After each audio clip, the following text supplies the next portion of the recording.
Hello friends, 753 days of war between Russia and Ukraine.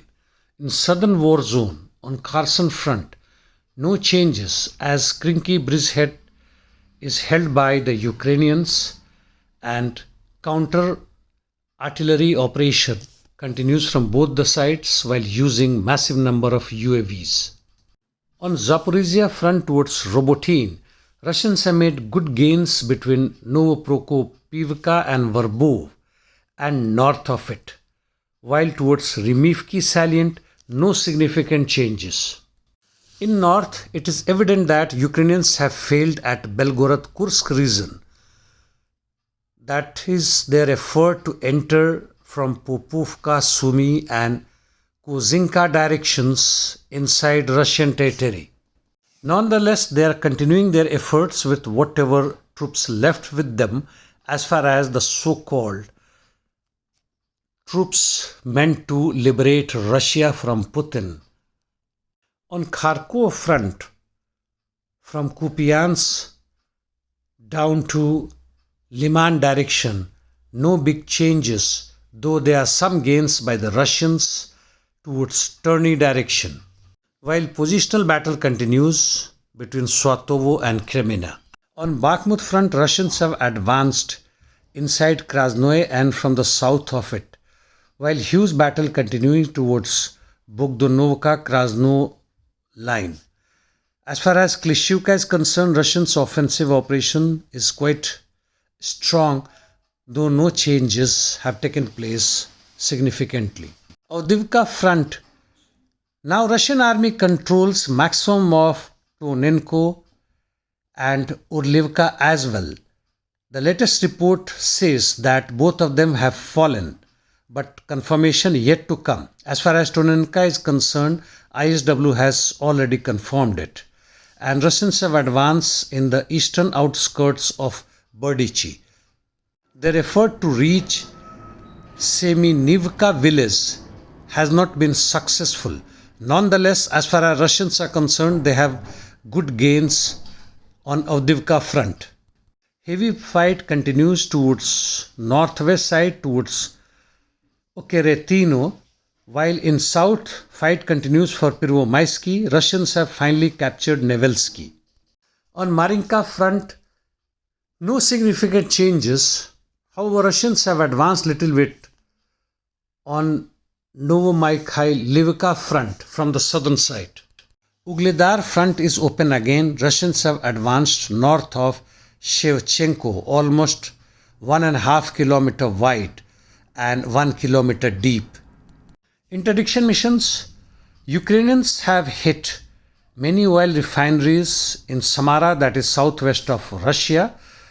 They have been also hitting Russian targets within Belgorod and Kursk region. Russians are continuing their interdiction missions. They have also hit some huge training ground inside Zhytomyr. Overall situation, we can see that Russians have been advancing in east at a rapid pace.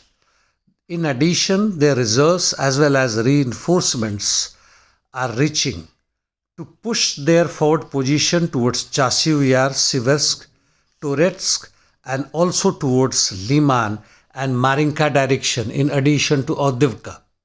Palestine Israel Middle East. In North Gaza, IDF mass bombing continues, while in central Gaza, similar situation persists with IDF airstrikes on Nusrat, in south towards Khan Yunis and Rafah. In Rafah, as far as IDF is concerned, Netanyahu has given clearance to carry out ground offensive. West Bank Israeli security forces are continuing their operations, while gun battle continues between the Palestinian resistance forces and Israeli security forces. No changes as far as Lebanese-Israel border is concerned. IDF has struck Damascus with huge explosions, while Iran's defense minister has said that they will assist Syria in defense and boost their deterrence power against US and Israeli strikes. Some other but important informations. Hungary has demanded officially to return of language and political rights to Hungarian minorities in Ukrainian-controlled Transcarpathia. And now this could be the first step for Hungary to retake this particular region in case Kiev regime collapses. Saudi Arabia is planning to lay a submarine cable through Israel to connect Asia and Europe. Niger finally has broken military cooperations with US and has demanded urgent withdrawal of its troops. Government declared US military contingent illegal in its country.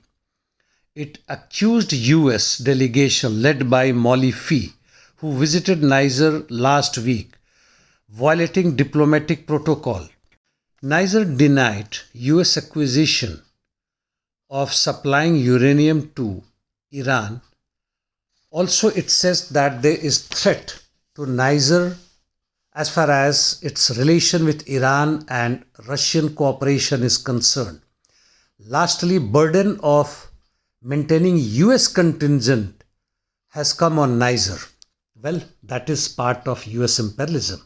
Huge protests took place where more than 12,000 people demonstrated in streets in Madrid demanding for better working conditions for law enforcement. Well, law enforcement people themselves demanding for better working conditions, while another huge protest took place in Tel Aviv against Netanyahu, demanding for release of their near and dear ones taken as hostage by the Hamas, and other demands, of course.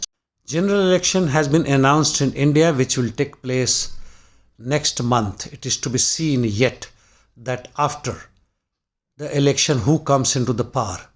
Thank you, friends.